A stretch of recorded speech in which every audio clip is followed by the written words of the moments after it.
Hello and happy Monday. I feel like, it's Blue Monday. It's kind of they say it's one of the most depressing days of the year, but I don't know about you guys. I'm having a pretty good day. I was kind of dancing along. This for you regular listeners, it's when RealAg Live's coming on because you can hear the music going. So I always got a little pregame dance. I don't know about you guys, but it's a little fun for your Monday, I guess. But today on Real Ag Live, we have with us Liz Jarvis, who is the Chief of Staff with 4-H Canada. How's it going today? I'm doing well. Thank you so much for having me. Absolutely. So, as I said, you're with 4-H Canada. Most of us in the rural community know what 4-H is, but do you want to give us a bit of a quick elevator speech on what it is and what your guys' mandate is? Sure. So we are one of Canada's longest running youth organizations. We've been around for more than 100 years, and we are the youth organization focused on rural and agricultural youth. So that's really where we've been for over a century.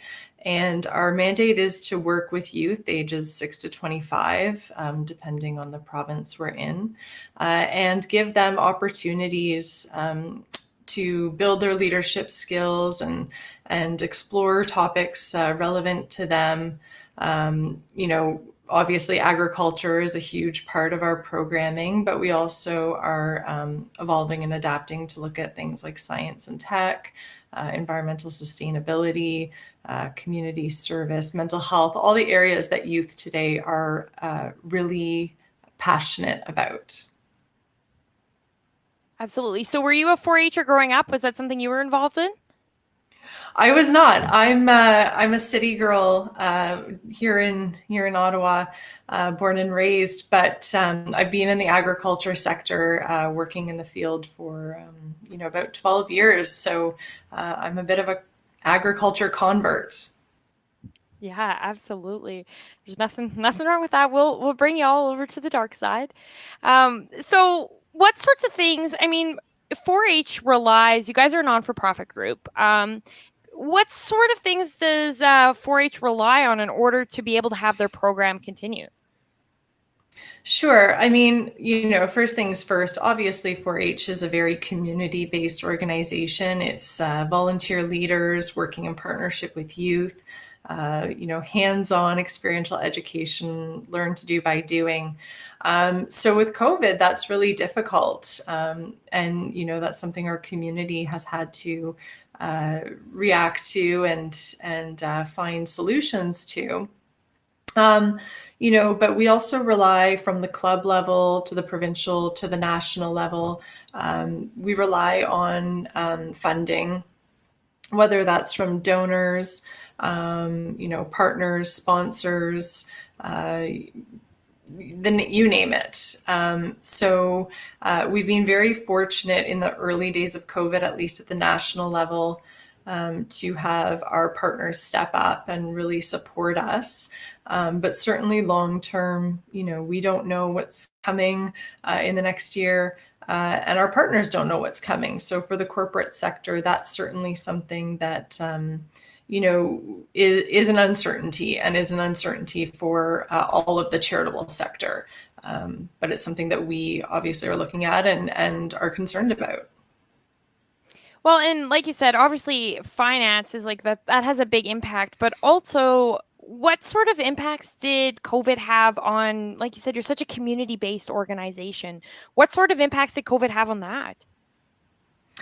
It eliminated the ability to have in-person programming in a lot of places. I mean, it depended on the advice of the public health authorities, and number one priority for us is the safety and well-being of youth. So, regionally, provincially, everyone was following public health guidelines.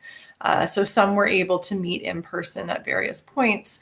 But from the grassroots up, it was a really quick adaptation, and volunteers did a great job of getting their clubs connected online, using things like Facebook and Google Meet.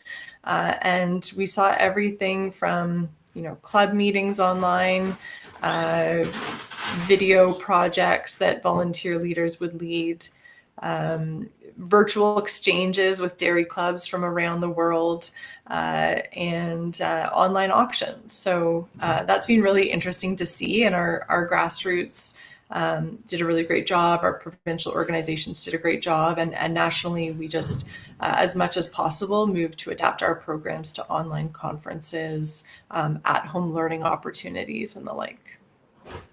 Well, and it's one of those things I think that yeah, it really sucks we can't get together and the kids aren't able to experience all of that, but also that's where the real world is right now. So I guess you're always still getting that real world type of programming there. So what sorts of things has 4-H brought in recently? And as you said, like I mean, a lot of people, especially I think on the prairies, are familiar with the beef program, cattle program, livestock program, things like that. What sort of other things does 4-H do that people might not be so well versed in or might not realize? Yeah, well, agriculture continues to be our sort of number one pillar of programming. We do have programming in a few different areas at the national level, and many of our provinces follow the same sort of pillars. So we have agriculture, sustainable agriculture and food security, environment and healthy living, community engagement and communications, and science and tech. And science and tech, by and large, is our fastest growing area of programming. So we're seeing a lot of interest in things like precision agriculture, drone clubs, coding clubs. That's really where we see a lot of interest in careers. Even within the ag sector, our youth are telling us that even if they don't want to stay on farm and go into primary production, they still want to stay involved in the ag sector. And science and tech seems to be a real area where they are interested in that. We're adapting to what's relevant to youth, and they're global citizens, and they think in terms of us, not I. So things like the United Nations Sustainable Development Goals, and making an impact in those areas is really important to them. And we've looked to adapt our programming to meet those needs and give them the opportunities to learn about those areas and have an impact, give them a platform to have an impact. So, how do you see that changing, I guess, in the future? What sorts of programs are you guys looking at, I guess, evolving maybe or bringing into the 4-H program? Right. So provincially, their programming is something that they decide on their own. And again, we're seeing a lot of science and tech and career focus. The national level, we are increasingly looking at career focused programming. We deal primarily with the senior aged youth that participate in national programs. Careers are really where our 4-Hers want to have opportunities, want to find mentorships and internships, want to learn from people in different industries and be exposed to, like I said, maybe not primary production careers, but careers that still touch agriculture. Leadership, youth leadership, and building the values and resilience continues to be a mainstay of our program. But we're moving in the direction of really supporting those senior youth and continuing to provide hands-on learning opportunities to some of our younger youth by way of at-home learning opportunities, again, in the areas of environmental health. So we've done pollinator kits, soil health kits, we've done wearable technology kits, just providing them with what they're asking for. So, for those kits you guys are actually creating, is there any support you guys are looking for from the agricultural sector? Is there anything that can be done to help you guys? Yeah, I mean, learn about what they are. And certainly, I think everyone, finding out sort of I won't call it the new 4-H, but as we continue to evolve to remain relevant, I'm sure people will be curious about and interested in what we're doing. promoting our kits, promoting what 4-H is doing is always quite helpful. And I would also say look at what the provincial organizations are doing, because quite a few of them are doing at-home learning kits as well. And we do partner up with corporate partners, with some of the commodity groups, or like the soil groups, to ensure that we are, reflecting best practices. Supporting developing partnerships, and becoming subject matter experts with 4-H is always really helpful. We always look to be engaging the industry in that way. When you're looking at the national program, is there any sort of numbers you guys have when it comes to how many people actually come from agriculture? Because I know I was sort of surprised by this myself because I'm someone who grew up on a farm. I actually wasn't a part of 4-H, but grew up on a farm, went to school in the city, and the amount of like city kids that were in 4-H growing up, I was surprised. Is that still kind of a trend that you see a lot of non-agricultural kids kind of going or finding agriculture through this? Yeah. So right now, our demographics stand at about 31% youth on farm, 52 on from rural communities, and the remainder coming from suburban urban communities. And certainly, as we see, more suburban sprawl, that increases. But we have seen clubs in downtown Calgary looking at coding. I think our program and the positive youth development model that we use, and that hands-on experiential learn to do by doing methodology, is really attractive to people. And I think, COVID has provided an opportunity for people to get back to things like bread making and, wanting to learn skills. And 4-H is a great example of a program that allows youth to do just that. We do see continued interest from urban and suburban groups. It varies from province to province, but it's a great program, and we certainly see interest. Nationally, we actually run a club in the middle of downtown Ottawa on the Canadian Agriculture Museum grounds. So that's really exciting to have some urban kids there. And actually, my daughter is a member of that. So that's been really fun to see. That's really exciting. And as you said, like I'm not highlighting that you weren't a part of 4-H, but if you could go back and do it now that you're a part of it, what part of the program would you be a part of? Oh, I mean, 100% I would love to have been a 4-H'er. Hmm. As I mentioned, I came into the agriculture sector very early in my career, and was an immediate convert.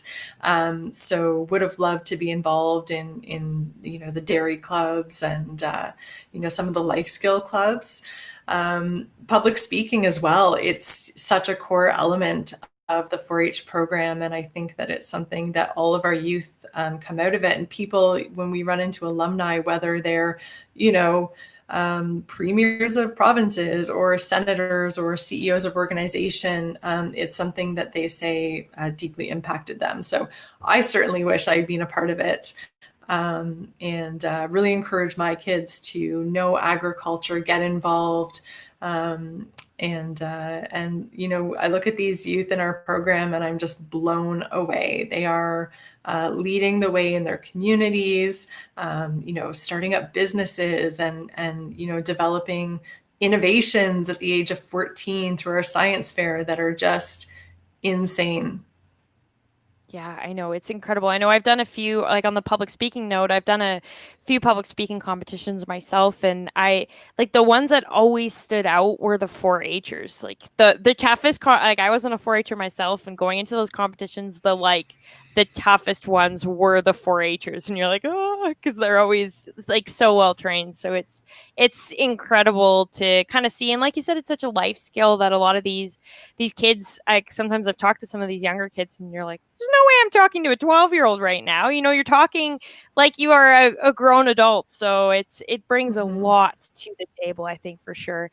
And as Lindsay's commenting too, she says public speaking skills and just communication in general are so sorely needed. So she agrees as well, absolutely.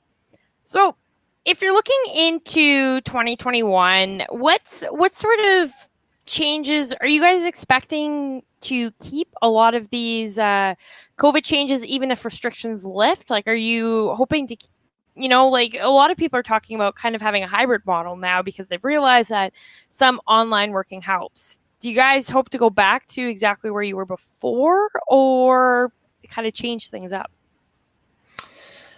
I think there's a lot of opportunities to adapt. I would say the 4-H community is definitely itching to get back to meeting in person, and we'll do so when it's safe and advisable, and when families are comfortable.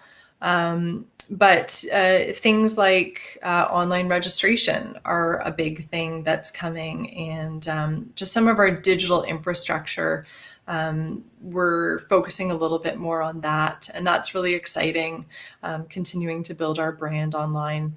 That'll be a key focus of ours going forward. And I think this has actually highlighted a real opportunity for us to do that. Definitely there may be more opportunities to meet more often. And do projects more online in terms of things like records books, perhaps, or there may continue to be opportunities to do at-home learning kits more than we did so before. But I think by and large, we're looking forward to getting back to doing in-person programs. Yeah, totally. Just there's nice. I know even I see with my job, there's nice benefits. Like I can talk to somebody in Ottawa. I'm in Southern Alberta. I can talk to you very easily, but it's not quite the same. So it's absolutely something that I think we're all looking forward to, for sure. I know another misconception that quite often is with 4-H is people, like you said, you're up to 25 years old and people think, they're 18 or 19 and they think I can't join 4-H because I haven't been in it since I was young. Do you find there are some mid-age kids that still join into the program? Yeah, we do see, and I speak of this from a national perspective, youth that we see at our national programs. We do see youth coming in 16, 17, and I think that's a real testament to some of the opportunities that 4-H provides. We have an amazing suite of scholarships. Our national programs, opportunities to travel across country and meet a network of peers, to take part in careers programming. Those are definite attractions, and so it's not just you need to join at 6 as a clover bud. You can join anytime, and we love to see new members and spread the word. In some provinces it does only go to 21, but in some provinces it does go to 25, and we see a lot of our young alumni continuing to engage as well, becoming volunteers, helping out with clubs, that sort of thing. So with the national program, are you guys going into schools and advertising 4-H at all? Like you said, you're in Ottawa. Are you guys going into the cities and advertising 4-H, or is it more people are just coming to you guys? Well, really, 4-H, the membership itself, so the youth members are really at the provincial level. So we wouldn't be the ones going out and recruiting per se. Some provinces do outreach to schools or do school clubs, or reach out to various audiences. So we're not doing that kind of thing. At the moment. Certainly, we do want to, as we build, continue to evolve our brand and build, we want to make sure that more and more people are aware of 4-H, that perhaps have the opportunity to change some of their misconceptions about what the program is and understand about the opportunities. But that's something that we continue to build on and reach more people. And I think at the end of the day, people are always surprised when they learn about 4-H, who may not be exposed to it. So people in cities, when they learn about it, they're always incredibly impressed about the caliber of the program and what it provides. Yep, totally. And Lindsay here has a question, and she says, "What about international opportunities? Once we can travel again, what sorts of things can can 4-H provide in that way?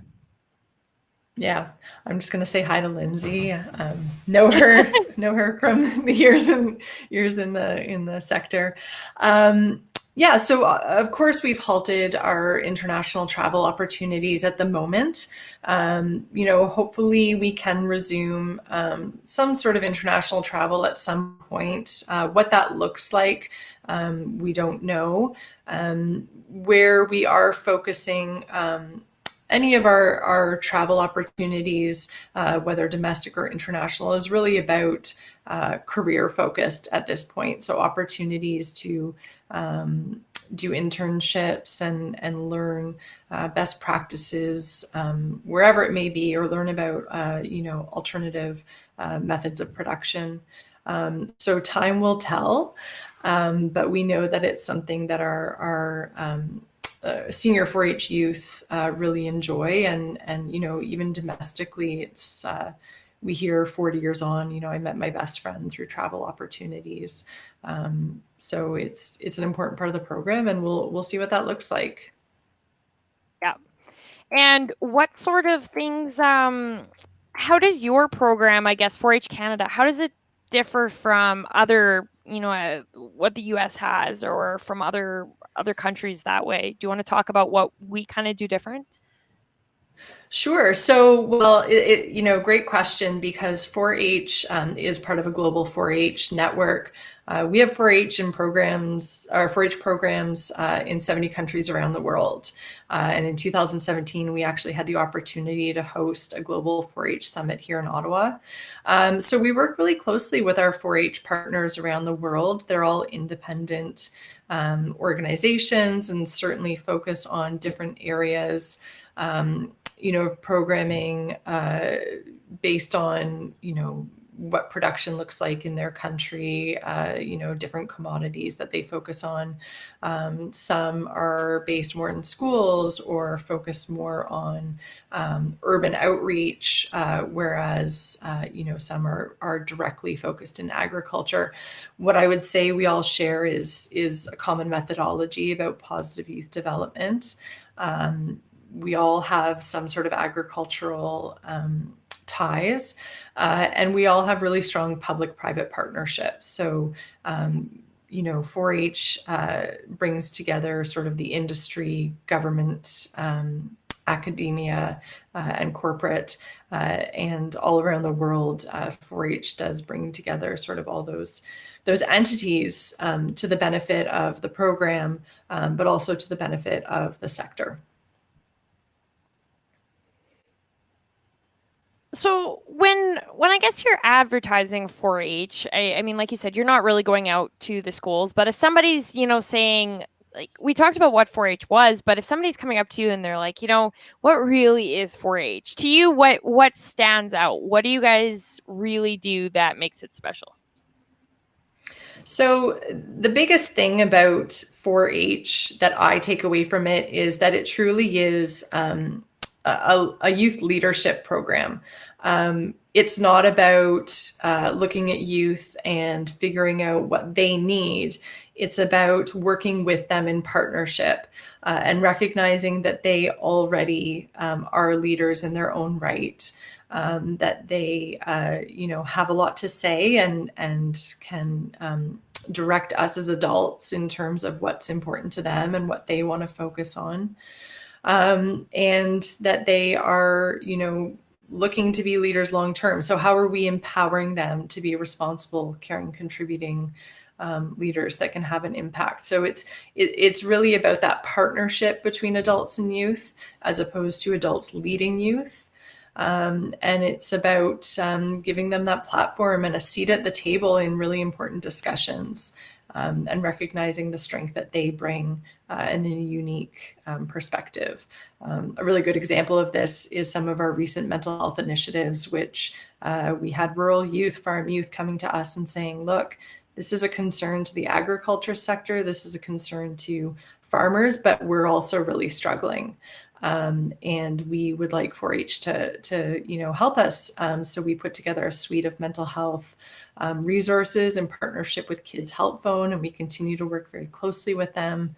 But that was youth directed. We listen to them, and they tell us what's important to their generation. Yeah, and that's really cool. Do you think it helps encourage, like, if any of these 4-Hers end up going off to politics or things like that, do you think it really helps give a voice for Canadian agriculture as well? Yeah, we certainly do have quite a few alumni that hold public, whether elected positions or who are national senators in the Senate of Canada, and time again they get up and they talk about the role 4-H has played in their path to where they are in their career. And they do talk about agriculture and they talk about the importance of that.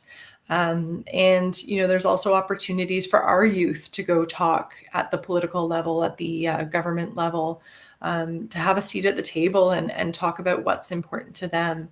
Our youth we have quite a few youth on the minister's new youth council, and we have youth that have gone to speak at the Rome-based agencies at the FAO, the United Nations Food and Agriculture Organization, to talk about the importance of youth engagement in agriculture. So certainly being involved in 4-H does provide a platform to highlight the importance of agriculture, but it also really prepares youth to focus on civic engagement, whatever that might look like, whether it's at the community level or whether it's seeking public office. And we've seen that it has a tremendous impact and creates really great public officials and who are very passionate about the program and passionate about the sector. Well, and I think, like you said, it's one of those things that, yes, they're able to highlight the importance of agriculture, but just communicating it too is huge. I think a lot of people don't. It's back to those communication skills that a lot of people don't know how to really push forward, especially in, I think, some policy type positions. So it's really great that you guys are working towards that, I think. And certainly what we always strive to do is in those conversations is, we don't go out and say 4-H wants to be at the table. When we're given those opportunities, we say, okay, great, this is a platform for our youth to come to the table, because it really is about that youth leadership, that youth voice. And we're not there to speak on behalf of them. We're there to give them a spot at the table and make sure that they're authentically engaged throughout the sector, in policy decisions, in important conversations about food and agriculture. And at what point in 4-H, like at what age do they actually get to start making these sorts of decisions? Because it seems like it's something that, like, you start learning how to listen to a leader and then you become a leader. But at what point do you actually become that leader? Leadership is just so ingrained in the program from day one, because youth do have a say in what activities they focus on the decisions they make. When they are raising their steers, they're making their choices, and they are backing that up with concrete, this is why I made my choice. So they're leaders in their own decisions. As they move up the club, they're mentored by the older members and intermediate members up to senior members. So they really are leaders from day one, and then continue to evolve and mentor as they progress through the program. But also 4-H clubs work as governance bodies. So, 4-H clubs are boards. They have a president, they have a vice chair, they've got treasurers and secretaries. They're really learning how to manage their own, club. They're learning Robert's Rules of Order. They're really learning these really tangible, long-term, transferable leadership skills, from the get-go. Yep, totally. And I think on that note, is there anything else you'd like to add before we wrap up? Well, I just want to make sure to, highlight that we love to celebrate the 4-H movement and celebrate our youth leaders, our volunteers, those who have made a difference. And we have coming up on February 22nd our 4-H Canada Leadership Awards. It's the night before Canada's Agriculture Day, and it's a little bit different this year in that we'll be doing it virtually, but it's where we recognize our top scholars and our distinguished alumni and those who have really made a huge impact in the 4-H program, who demonstrate the values of 4-H, and it raises funds towards the Canadian 4-H Foundation. It's a really important event, and we're excited to be able to share it more widely this year. So I encourage everyone to go to 4-H Canada's website and look at buying a ticket because it's going to be a great night, and it'll be hosted actually by Rick Mercer. So we're very excited. It's going to be an amazing event, and we hope that all of you will join us.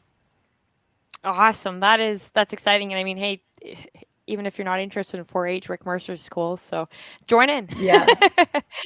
But thank you very much for your time today. It's always, I love being able to learn about new things and to actually, really chat about what makes our future leaders who they are. So thank you very much for helping to shape those leaders and for giving some conversation on it.